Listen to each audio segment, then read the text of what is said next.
Alam ko sa inyo mga kapatid, isipin ninyo sa inyong buhay ha, sino yung tao na kapag nagsalita, may bigat sa'yo? Isip ko lang. Sino yung mga tao na kapag nagsalita sa'yo, may bigat? Yung napapasunod ka talaga, may honor pa. You give importance. Because when you honor the person, yung kanilang salita, may bigat yan. It carries weight. Unfortunately, here you go.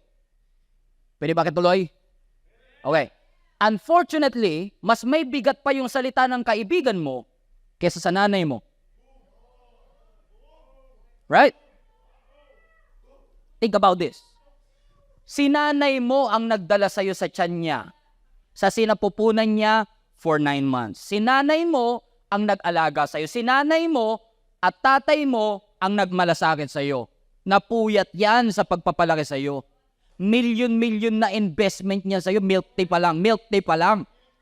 Okay? Magulang natin ang nagpaaral sa atin. Tapos, mas may value pa yung salita ng kaibigan mo for 11 months sa magulang mo na nagpalaki sa'yo mula pa nung bata ka. Paano ko nasabi? Think about this, ha? Okay. Pag sinaway ka ng kaibigan mo, sumusunod ka kagad. Pero pag magulang ang nagsasaway sa atin, ayaw natin sundin. Okay, kung hindi nyo type yung preaching ko, mag-pretend na lang kayo na gusto nyo to. Pag sinabi ng magulang natin, okay, tingin nyo ha, pag sinabi ng magulang, matulog ka na. Walang kikilos dyan. Pero kapag si babe ang nagsalita,